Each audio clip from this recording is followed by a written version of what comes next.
Saludos amigos, saludos. Gracias por estar de nuevo con nosotros en su programa Tiempo Medido. Peña de la Democracia en la República Dominicana. Son ustedes muy amables en estar con nosotros a través de Teleradio América para todo el mundo. Gracias de verdad. Nos apena mucho que 26 personas hayan fallecido durante el asueto de Semana Santa. 22 fueron por accidentes de tránsito y 4 ahogados. Cientos de vacacionistas regresaron a la capital en el tradicional carreteo de la Dirección General de Tránsito y Transporte, la DGC. Yo creo que vale la pena señalar la cantidad de accidentes por motocicleta, como siempre. Y también este año no fue tanto la asistencia tan proporcionada, la asistencia a las playas, posiblemente por las lluvias que se produjeron durante sábado y domingo, viernes, sábado y domingo. Pero también por la crisis económica, no es fácil.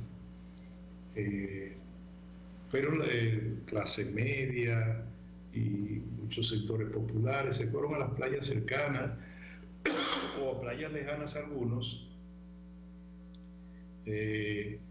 con una señorita que se llama tarjeta de crédito. Bien, los precios estaban elevados, los venduteros se quejaban en los restaurantes de baja asistencia o de bajas ventas, pero bien, la pasamos bien, con la tragedia a cuesta como siempre. Yo al comienzo de la semana, con como 20 años en la televisión y en la radio diciendo lo mismo. Hay listados que hacen las autoridades para anotar el número de fallecidos.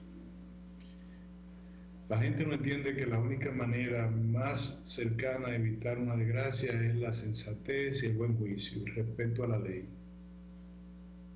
También la gente muere porque otros irrespetan la ley. Hay accidentes de tránsito que se causan, como ese de la señora que iba saliendo desde un parador en el este cercano y un camión repleto de material de construcción que se supone no debía transitar, pues se la llevó por delante, y un camión que tenía deportistas, jóvenes deportistas.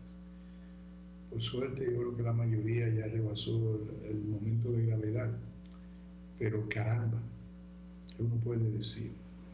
Por tanto, vamos a hablar del día después, el día después de la Semana Santa. Yo quisiera, es muy difícil, porque es muy difícil. A veces uno dice, vale la pena estar yo con ustedes hablando hoy.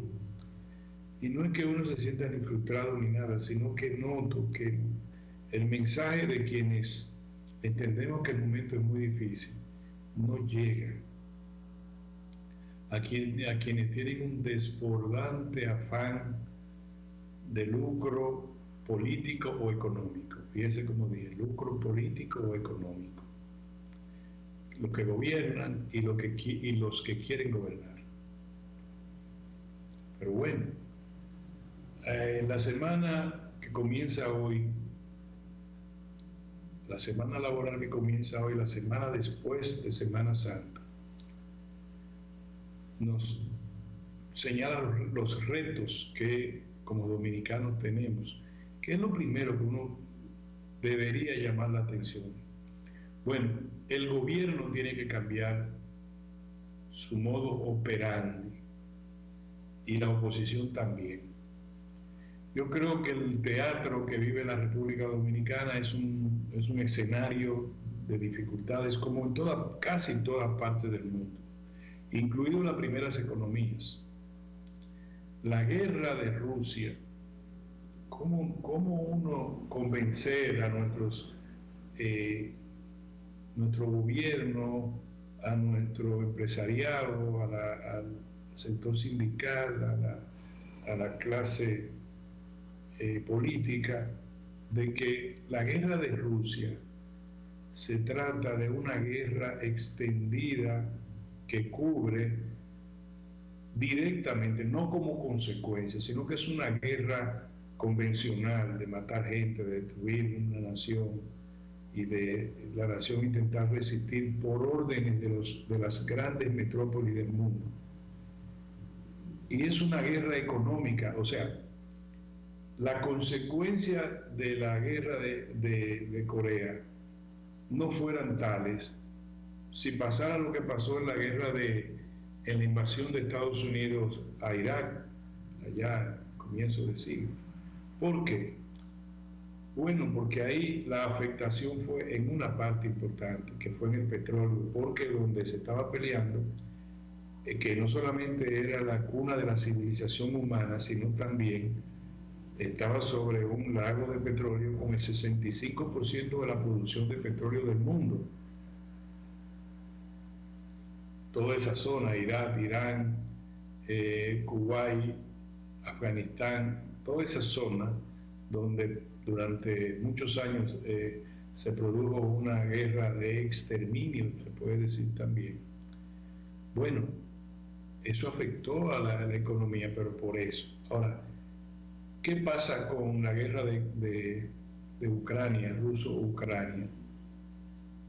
Que es una guerra convencional en Ucrania, pero es una guerra entre Rusia y Occidente en todos los planos, menos en el bélico, porque el bélico se está peleando en Ucrania, pero después se está peleando en todos los planos, financiero, político, geopolítico, de altísima estrategia de relaciones exteriores en los países de eso.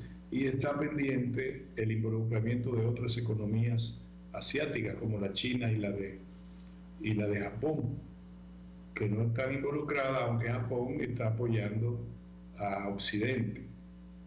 Y Rusia y China mantienen un trato preferente hacia Rusia, pero con un discurso relativamente aséptico. Eso trae como consecuencia que se va a prolongar los efectos no solo de la guerra convencional. ¿Cuál es el impacto de la guerra convencional?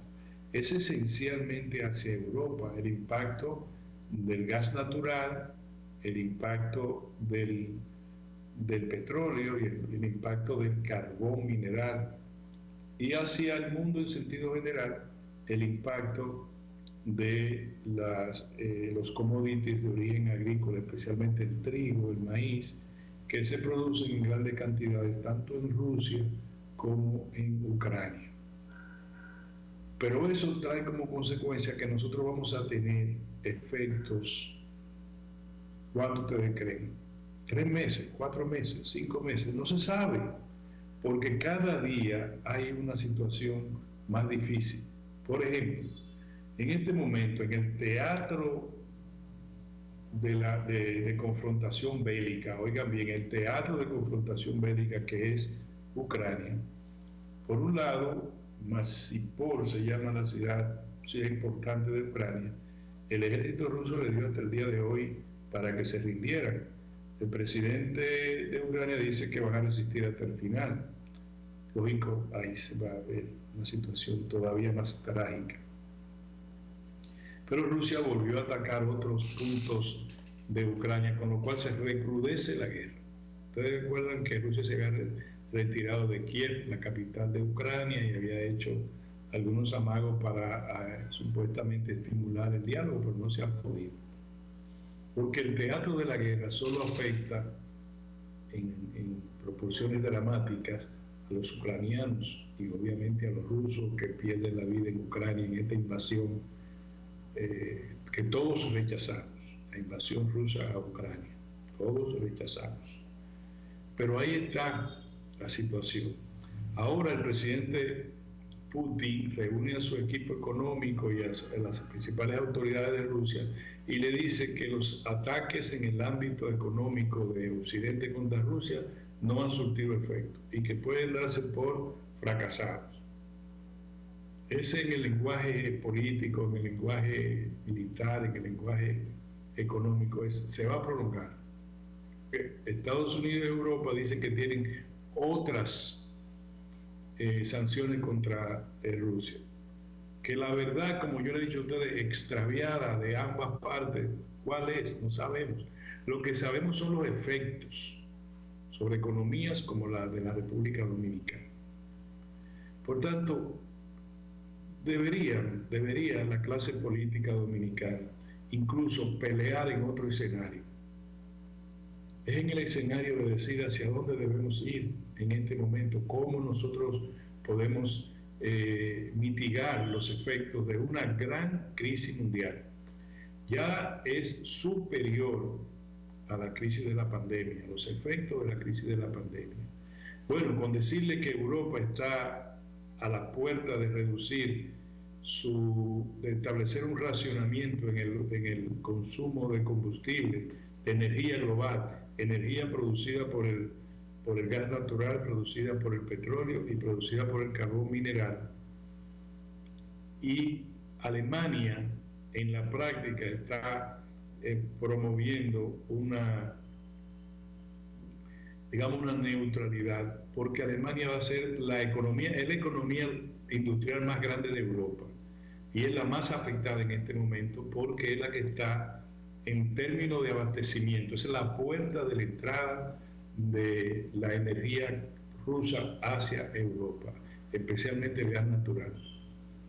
Entonces, van a reducir, o proyectan que se reduciría en un 30% el consumo de energía en Europa, en lo que se buscan otras fuentes. Conseguir fuentes de gas natural asequible para el mercado de un capitalismo creciente, bien esquematizado en términos de precio y de competencia, no es un mercado monopólico. Conseguir petróleo, conseguir natural a un precio asequible que permita que la economía de Europa se mantenga en el carril de crecimiento es muy difícil. Entonces, lo que se prevé es que si bajan un 30%, en esa misma proporción bajaría las expectativas de crecimiento de la economía europea. Y la economía de los Estados Unidos no es que está bien, es la primera economía del mundo. Contrario a la economía china creció sobre un 4%. Lo podemos buscar, creció sobre un 4%. Y tiene perspectiva de mayor crecimiento. Pero la economía de los Estados Unidos está afectada por una inflación galopante, nunca vista en más de 40 años. Está en 8.2, vaticinada para fin de año. Está 8.2. Está en 8.2. Si ustedes quieren, yo le busco crecimiento ahora mismo de la economía de China para que ustedes vean y entendamos cuál es la situación por la que vive el mundo. Por lo que yo pido, muy humildemente, que deberíamos cambiar hasta el discurso político. ¿Qué significa eso? Significa que la denuncia por la denuncia misma no tiene mucho asidero. Significa presionar en el Congreso, significa presionar en la opinión pública por la aplicación de otras políticas. ¿Cómo cambiar que las cosas salgan bien y tener posibilidad de reconquistar el poder?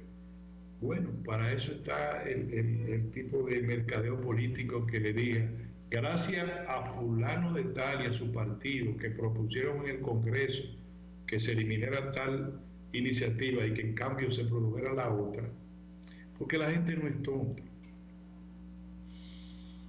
El gobierno está jugando al tiempo, a ver cómo se pasa esto y la cosa se olvida. La oposición está jugando a recordar las cosas malas que están pasando y a culpar al gobierno. Una y otra no tiene mucha significación para nosotros, lo que la estamos padeciendo.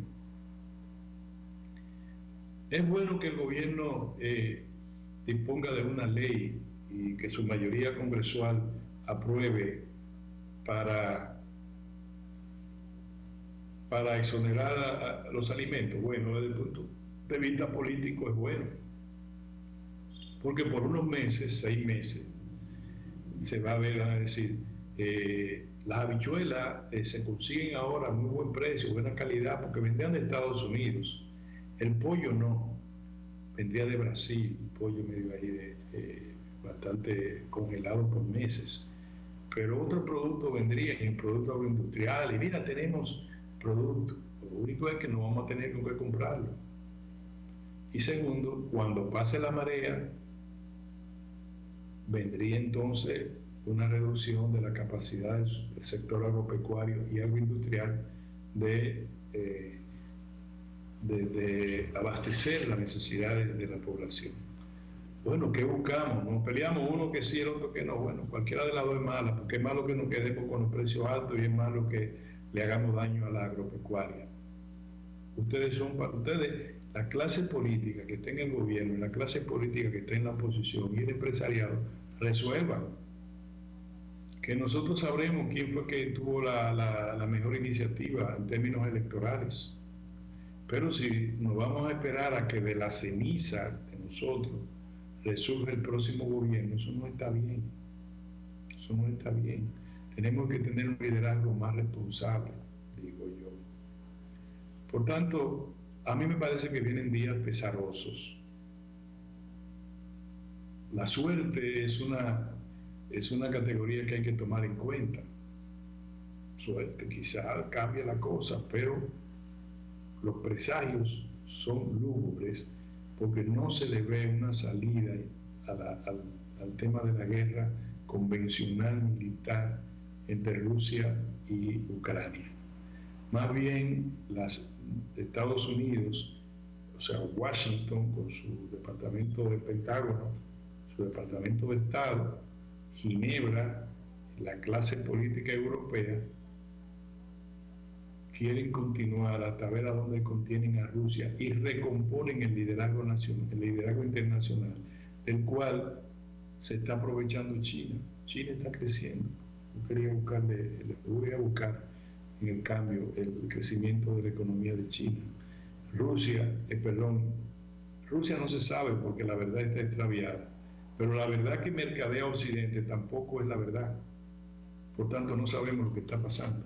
En términos reales, no sabemos cuál es la verdad verdadera, valga el término.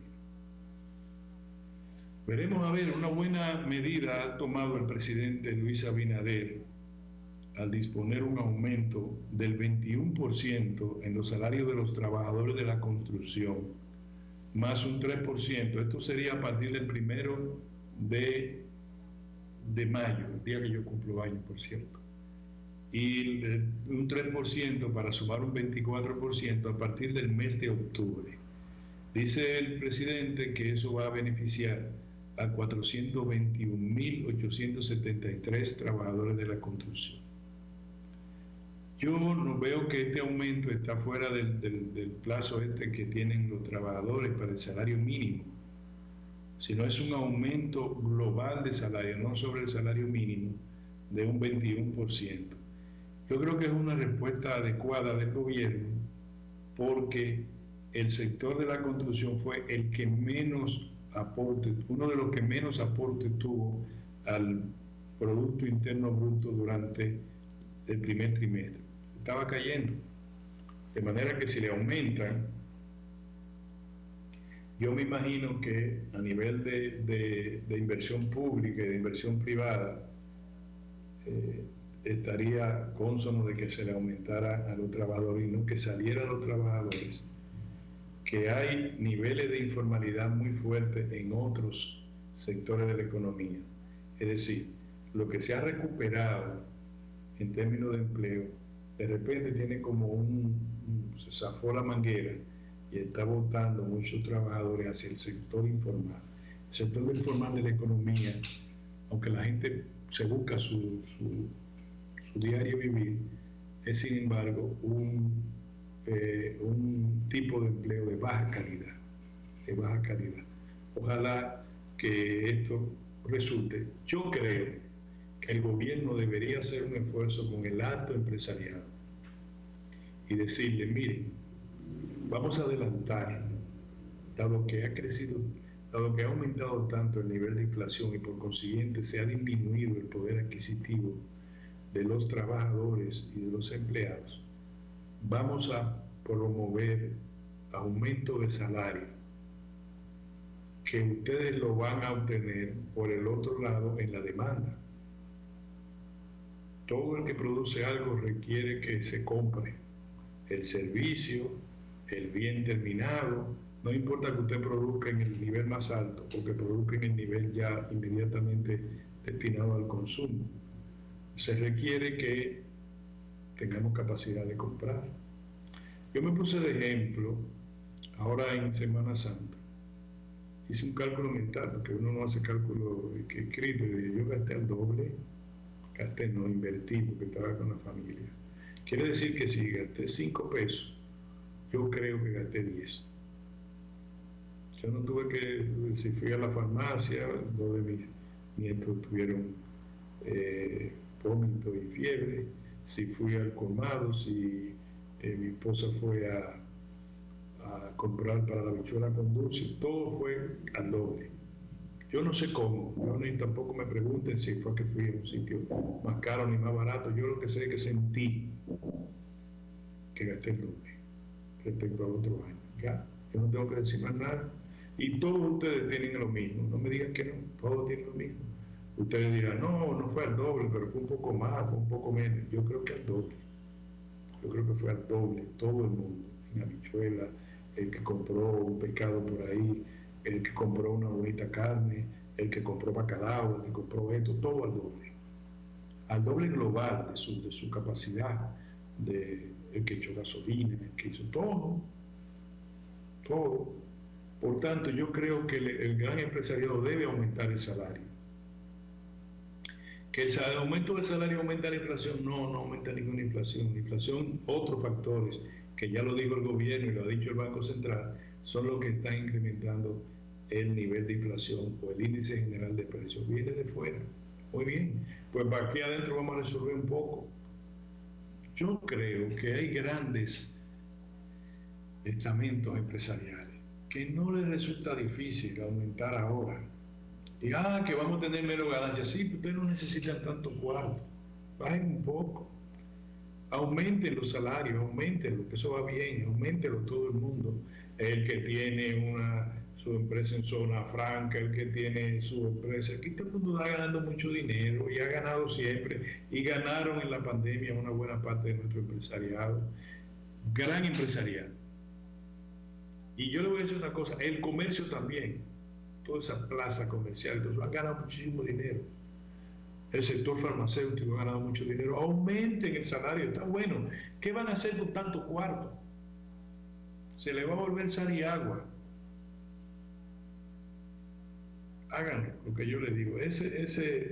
Yo sugiero, de verdad, que solamente el gobierno puede convencer, reunirlo y decirle, mira, vamos a resolver esto ahora. Después yo te busco, reducirte, averiguamos por el ámbito fiscal, por el ámbito de aduanal, como tú quieras, pero ahora yo necesito que la matrícula de tus 5.000 empleados tú la aumentes. Y tú que tienes 3.000 empleados, tú la aumentes. Tú que tienes 7.000 empleados, tú la aumentes. Y dejen de ganar tanto cuarto que total, no se lo van a poder llevar en la caja muerto. Está bien que gane mucho dinero, pero no es el momento, es el momento de que la gente tenga y que esto se aguante, esto está muy duro, es verdad, no crean que no. Y no para nosotros, que estamos en televisión, los que tienen profesionales, los abogados, no, para la gente de abajo, que son los más. Está muy mala la cosa. Y eso debería ser. Otro acuerdo en naturaleza política que podría convocarlo, yo diría el presidente de la Suprema Corte de Justicia, me parece que el presidente del Tribunal Constitucional, en una conferencia que exhiba algo, decir, tiene que haber un acuerdo político nacional para frenar la corrupción en todas sus ramificaciones. Porque no solamente es la prevaricación pura y simple, es el privilegio que se sale de los gobiernos, oigan como estoy diciendo, de los gobiernos, de los que estuvieron, de los que están, de los que vendrán y de todos. Que si nos repartimos las raquiñas estas que están hablando ahora, eres tú el raquiñoso, yo no, y unos racanos, eres tú el raquiñoso, yo no, un momentito. El ácaro que produce a propósito la sarna esta que es una un brote que hace el Ministerio de Salud de Haití ha dicho. De eso hablaremos en el próximo segmento. Pero yo creo que la corrupción global es un ácaro que ya el país no aguanta la raquiña de muchos años. Yo estoy diciendo de ahora, pero tampoco me digan lo de ahora que fue solo ayer. No, un momentito. La raquiña todavía la tenemos. Miren, me estoy rocando. Así que no me digan que, yo no digo que fue de ahora solo. Tampoco me digan que fue de ayer solo. Dígame que hay una raquiña. Vamos quitando la raquiña de la corrupción. Para eso tiene que haber acuerdos políticos, que todo el mundo sepa, mira, si gana el PLD, hay un acuerdo de que no van a volver a robar. Si gana la Fuerza del Pueblo, hay un acuerdo que no van a robar. Si gana el gobierno otra vez, hay un acuerdo de que le van a mochar la cabeza al que robe, está bien. Pero son las estructuras de manejo del Estado. Por ejemplo, miren esto. El Listín Diario realizó un trabajo que me parece muy oportuno y bueno. Los consulados manejaron 3.700 millones de pesos los 5 consulados de Haití y solamente entregaron en dólares, son 79.5 millones de dólares en 5 años. Y solamente entregaron al Estado 11.6 millones de pesos. ¿Ustedes creen que un cónsul en Juana Méndez, en Puerto Príncipe, en otro de los 5 consulados que hay, tiene que ganar tanto cuarto en detrimento de la fiscalidad, de la administración pública? ¿Qué fue? Pero además de eso, ganan más cuarto que el carajo en la emisión de pasaporte, en la emisión de permiso de que sé yo qué cosa. Pero todos los consulados, el de Nueva York no se diga, o los de Estados Unidos. ¿Por qué? Ah, no, nómbrame cónsul en Miami, nómbrame cónsul en Pétionville, nómbrame cónsul en Juana Méndez, nómbrame cónsul, qué vaina es. 79.5 millones de dólares generaron los consulados de Haití. Por eso tenemos tanta migración también legal, porque que eso es visa por un tubo. Ahora, pregunto yo, esa visa no es en la Cancillería que la debe autorizar. No sé. Otros países tienen empresas privadas que manejan con un parámetro determinado el otorgamiento de esas visas y los recursos que generan esas visas y la expedición de pasaporte en los consulados. Por ejemplo, usted va al consulado de España y sabe que hay una empresa que ganó un concurso, que es la que le maneja todo, y con los parámetros que tienen, cuando lo llevan el cónsul, saben perfectamente cuándo se rechaza una visa, cuándo se acepta, pero los dineros van al Ministerio de Exteriores de España. Por eso de los dineros, no aquí. Por ejemplo, eso. O sea, corrupción no es nada más que usted agarre y como si tuviera una árgana llena de dinero, usted se meta dinero en los bolsillos. No. Corrupción es privilegio, corrupción es discrimen, con el propósito de acumular recursos mal habidos. Corrupción es tráfico de droga y todo el efecto que conlleva el lavado de dinero proveniente de actividades criminales. Corrupción son las bancas de apuestas que generan un tipo de dinero como opacidad. Corrupción es la trata de blancas. Corrupción es la trata de blancas, de migrantes de todas partes. Corrupción es robarse los dineros del gobierno directamente a través de cosas como ha pasado en el ámbito de educación, que todavía no se sabe lo que pasó. Como se robaron 200, que sé yo cuántos millones en la tarjeta Supérate. O sea, hay tantas cosas que es corrupción, que se lo han robado siempre. Y le voy a decir una cosa, donde hay un corrupto en el gobierno, hay un corruptor del sector privado. Y grandes, bueno, ya yo no voy a decir más para no meterme más lío, pero no crean ustedes que si usted me nombra a mí ministro de Finanzas, se robó y coge por aquí y coge por allí. No, un momentito, cogemos entre todos, robamos entre todos. Y cuando yo digo todos, roban entre todos. Entonces, eso tiene que ser un acuerdo que digan, vamos a reformar esto, la Constitución, esto y esto. Yo sugeriría que el presidente del Tribunal Constitucional, con su autoridad, convocara al empresariado, al liderazgo político, a los legisladores, los jefes de la Cámara de Legisladores, al presidente de la Suprema Corte de Justicia, al procurador o procuradora general de la República, y en una conferencia le dijera cómo nosotros podemos quitarnos la sarna de la corrupción.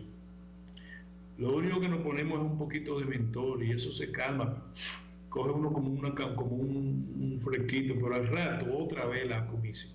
Porque la corrupción es corrupción y no se detiene con paño tibio, no se detiene con dirigirla solo hacia el enemigo. No. La corrupción tenemos que detenerla, es como una maldición. Bueno, eso es una sarna que nos está, no nos dejamos de picar, y la sarna pica más de noche. Vamos a un cambio, vamos a retornar casi de inmediato.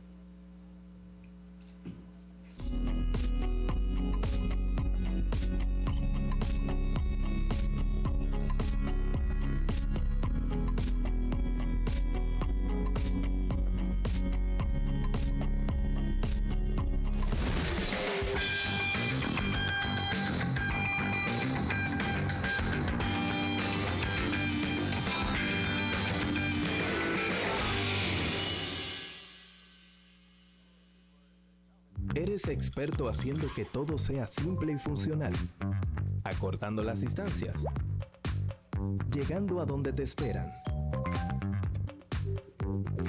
ganando tiempo. Y ahora serás un experto como usuario financiero. Llegó ProUsuario Digital, la solución que te permite acceder a tu consulta crediticia, realizar reclamaciones, presentar quejas y denuncias, consultar cuentas inactivas o abandonadas y mejorar tus conocimientos de finanzas personales. Accede a prousuario.gov.do o descárgala desde Google Play.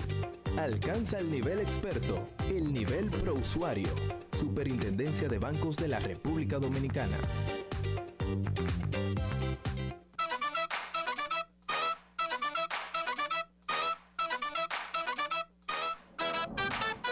Así se sentirá tu negocio cuando le pongas pilas nuevas. Ya está aquí Expo Fomenta Pymes Banreservas. Aprovecha atractivas tasas, ofertas en comercios aliados, talleres de educación financiera y mucho más.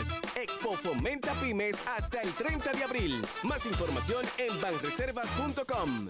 Banreservas, el banco de todos los dominicanos.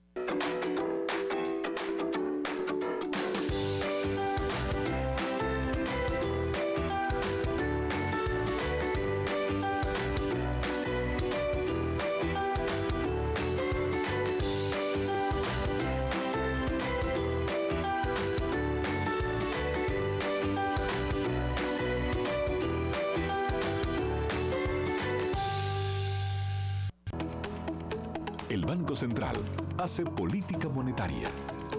Para ello, utiliza la tasa de política monetaria, buscando incidir en las tasas de interés a que los bancos captan ahorros y prestan para el consumo de los hogares y la inversión de las empresas. El objetivo de la política monetaria es mantener la inflación en torno a una meta definida por el Banco Central, logrando la estabilidad de precios y contribuyendo a crear las condiciones para un crecimiento económico sostenido. Banco Central de la República Dominicana, por la estabilidad y el crecimiento.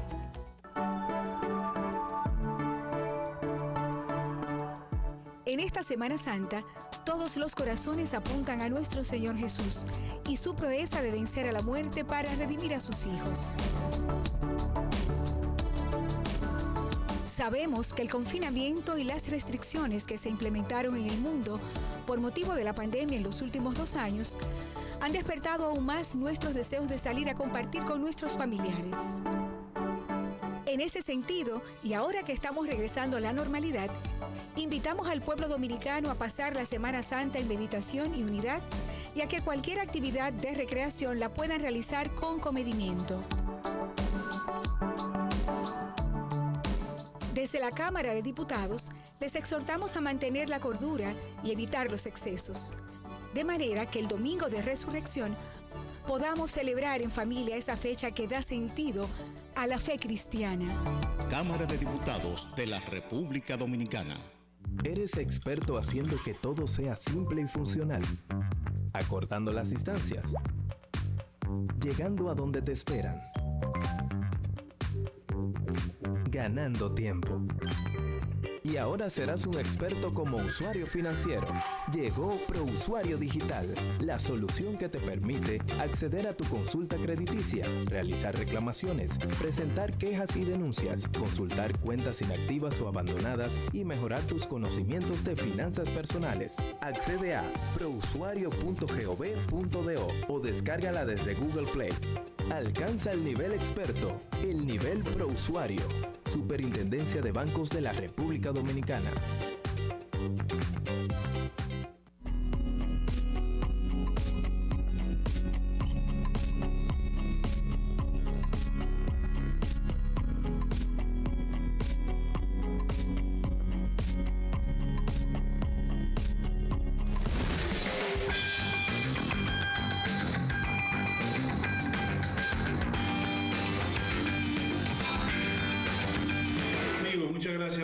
Nosotros, mantenerse con nosotros o conectarse con nosotros a través de Teleradio América, su programa Tiempo Medido, Peña de la Democracia en la República Dominicana. Gracias por estar con nosotros de verdad. Miren, permítanme ustedes externar condolencia al general Soto Jiménez, especial amigo, por la muerte de su hermano, Freddy Ney Soto Jiménez, que le decían Cuchico, que era un general también retirado, y que nosotros tuvimos el honor de conocer en vida. Paz a su resto y consuelo a Soto Jiménez y a su familia.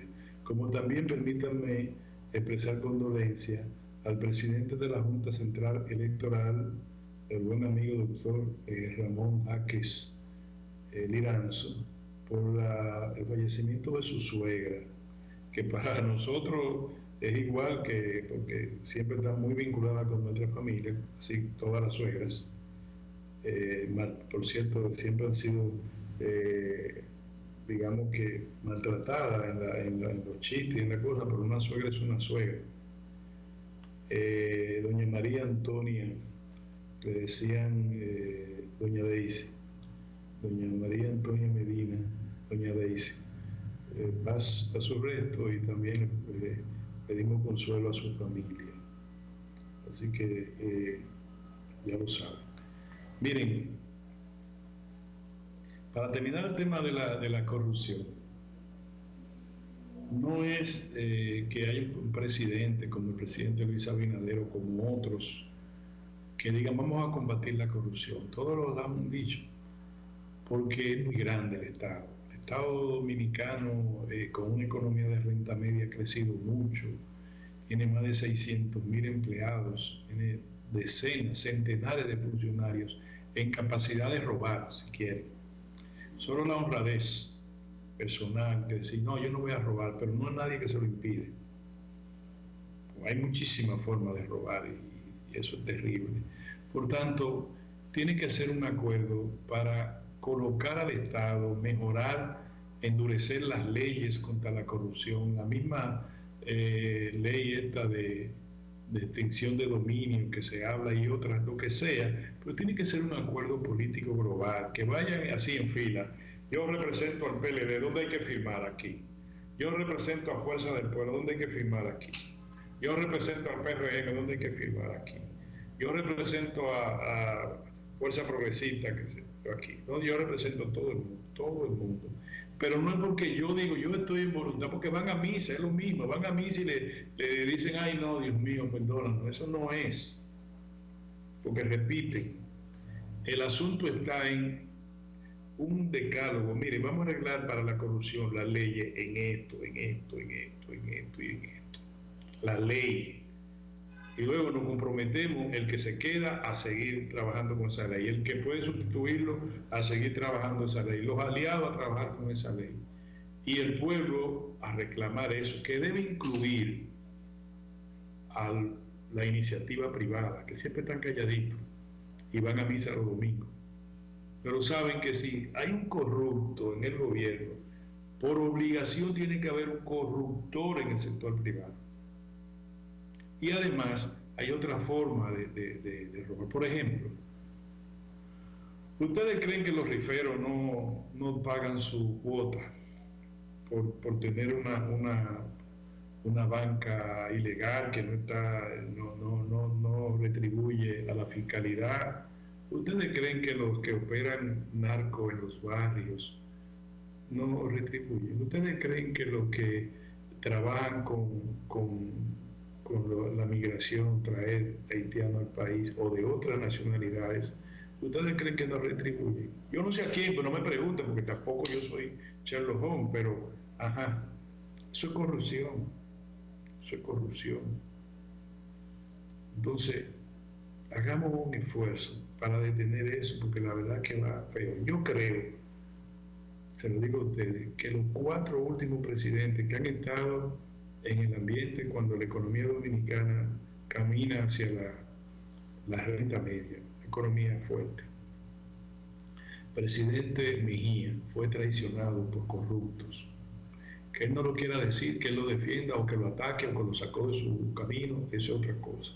Yo digo, él fue traicionado por gente que incurrió en corrupción. El presidente Leonel Fernández fue traicionado por gente que incurrió en corrupción. El presidente Danilo Medina fue traicionado por gente de su entorno que incurrió en corrupción. Y el presidente Luis Abinader ya ha sido traicionado por gente que ha incurrido en corrupción. Los 4. Ahora usted puede decir de los 4, porque vamos alguna vez, hoy me cogió con este tema. Vamos a hablar de verdad. ¿Quién conoce a Danilo Medina?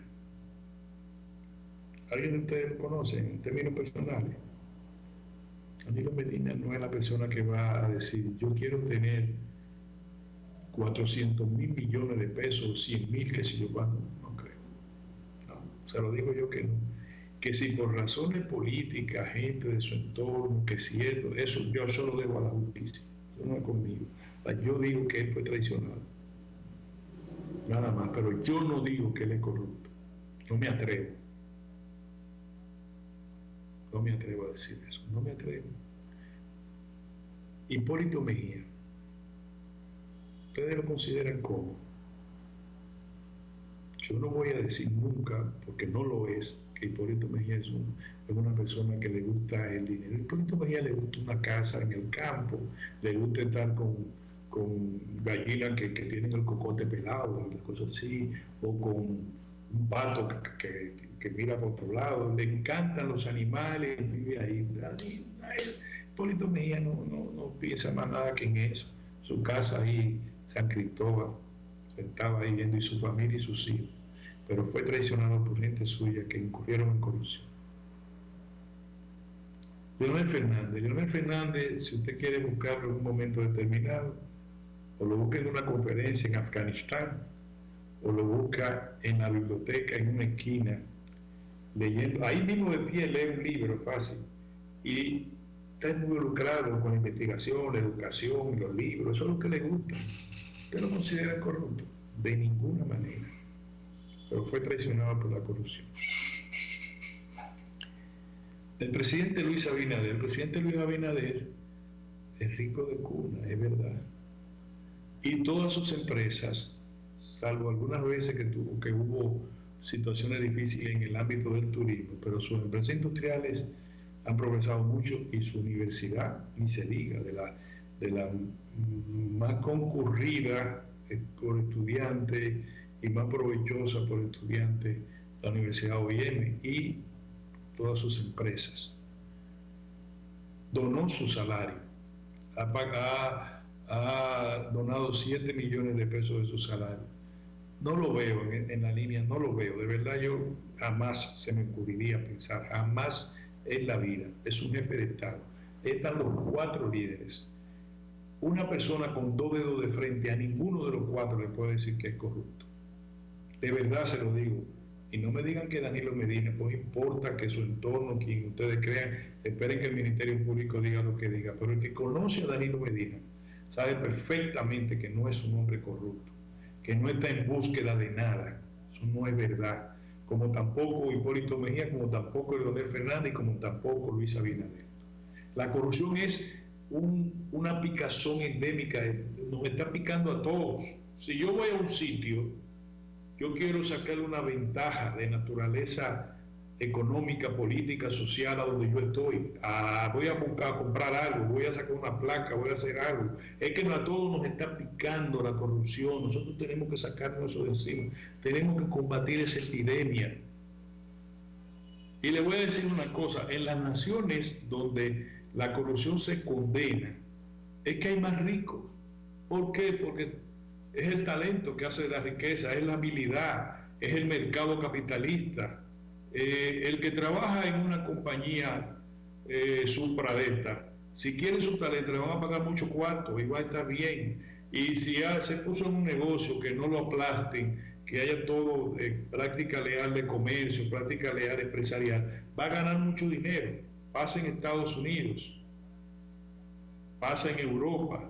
Nosotros aquí no, los ricos no pueden ser todos corruptos, no es verdad que valga decir siempre, detrás de gran fortuna hay una historia de falta de corrupción. No puede ser verdad. Ahora, si usted quiere competir con un narcotraficante de Colombia, bueno, pues es su problema. Ahora, ¿qué es ser rico? Tener un buen apartamento en un lugar adecuado, tener su buen vehículo, tener sus hijos bien estudiando en universidades nacionales o extranjeras, disponer de seguridad de todas sus comidas y poder ir a un restaurante. Para eso hay que trabajar. Entonces, los nuevos ricos, los que quieran, allá ellos, el dinero de la corrupción se vuelve sal y agua. Cuando usted siente que usted ha trabajado un par de pesos, como dicen los amigos míos, usted siente cómo lo invierte, qué yo hago, cómo voy a hacer esto. Ahora, si usted es un loco, pues ha pasado eso. Pero tiene que producirse un ensamblaje jurídico fuerte que garantice que si yo voy al gobierno, si usted va al gobierno, si va quien sea al gobierno, aunque sea un sacerdote de alguna iglesia de la más ortodoxa, le diga, mira, puede ser bueno y malo, pero si roba tú vas preso. ¿Ustedes saben por qué los bancos tienen tanto cuarto? Los bancos tienen tanto cuarto. Y óigame a mí hablando como los locos. Bueno, ¿por qué los bancos operan como están? Los bancos de verdad, no los emprendimientos que hacen tránsfugas, que vienen al país y hacen una vaina para robarse unos cuartos y se regalitan. No, los bancos de verdad. Porque usted está sentado aquí en su oficina y está trabajando y de repente llega 3 personas muy decentemente y le dicen, nosotros venimos de la dirección de auditoría. ¿Cómo está usted, señor Mejía? ¿Cómo está usted? Mucho gusto. Mire, soy fulana de tal, auditora senior, usted es fulano de tal, auditor, y yo soy el director operacional de qué departamento de auditoría. Nosotros, como le hemos mandado, mire, aquí está la comunicación, vamos a hacer una auditoría. Pero eso es de rutina, no se preocupe. Nosotros queremos que usted nos habilite un lugar, ellos van a permanecer hasta que terminen y le van a ir reclamando las documentaciones adecuadas y ustedes queremos que usted le dé la mejor atención. Se quedan 2 y se va el jefe. No, muy bien, mucho gusto, mucho gusto. Mucho gusto. Hay que buscar un sitio, tac. Le mandan a uno después que terminan para que usted responda a las inquietudes que tienen los auditores. Sobre esto nos encontramos factura de qué sé yo qué cosa. Sobre lo otro, no, mire, esta factura fue porque se dañó que se cuando esto, que se cuando usted una nota al final. Si da lugar a una situación penal, olvídese que usted va preso. Si da lugar a una negligencia, olvídese que usted está o degradado o sacado de ese puesto. Y si usted está bien, lo felicitan. El propio auditor emite una nota de felicitación porque encontró todo perfectamente bien. Por eso, y otras grandes empresas también. En el gobierno tiene que producirse eso. Siempre. No en el gobierno del mejor presidente, que es el más honrado, que es el más decente. No importa que sea el más honrado o el más decente. El Departamento de Asuntos sin Importancia del gobierno tiene que estar bien manejado, pero tiene que tener un ensamblaje jurídico que diga, si robaste mi hijo, va preso. ¿Ya? O que uno tenga el riesgo, que cuando uno va a coger unos cuartos, está bien, te voy a dar esto, pero mira, yo puedo caer preso. Que uno va a dormir porque sabe que puede caer y que va a caer preso. Eso es lo que se necesita. No que aparezca de la nada una procuradora general como doña Miriam, apreciada amiga de tantos años, que diga, oh, llegó doña Miriam, va a salvar el mundo. No, el mundo lo salvan las leyes, la aplicación de las leyes por quien sea. Una persona común y corriente que nombren procurador general que pueda aplicar las leyes, como lo hacen en otros países. De eso es que hablamos. Usted quiere tener un buen carro, trabaje, no se robe los cuartos. Usted quiere tener una jipeta, sí, espere que cómprela cuando usted diga, ya yo gané mucho cuarto, ya, yo voy a comprar la jipeta de 4 plantas, con 3 habitaciones adentro, ok. Usted no puede robar para estar bien. Y tampoco hay que decirle a usted no robe. Si roba va preso, eso es lo que hay que decirle. Eso se acabó de que no pueden robar. No. Si usted roba va preso. Y se acabó, va preso. ¿Por qué? Porque tenemos ensamblaje jurídico, porque tenemos voluntad política, porque hay un acuerdo entre todos los partidos, entre el empresariado. El empresariado no puede aprovecharse de lo que tenga. No, nosotros le dimos mucho en la campaña, a mí hay que darme todo.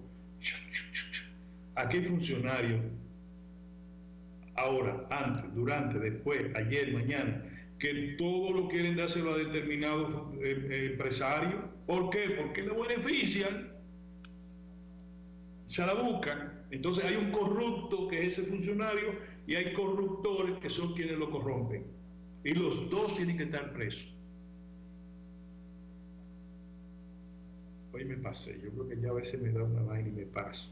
Mejor que me calle eso. Yo quería hablar del Gaga, pero ya nada más me queda un minuto. A ver si mañana hablo de eso, lo que es la cultura nacional, lo que es la promoción, la defensa de la cultura nacional, que es la soberanía, eso. La soberanía es la cultura.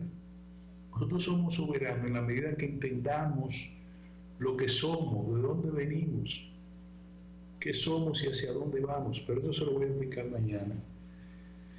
Mientras tanto, yo solamente le voy a decir que cuídense y que me apenan mucho los resultados de la Semana Santa, que son concurrentes, y que alguna vez nosotros vamos a ser personas más civilizadas. Lo que ocurrió en las terrenas a mí particularmente me llena de vergüenza. Dejar la tropelía, todo eso sucio, como si fueran unos salvajes que estuvieron ahí.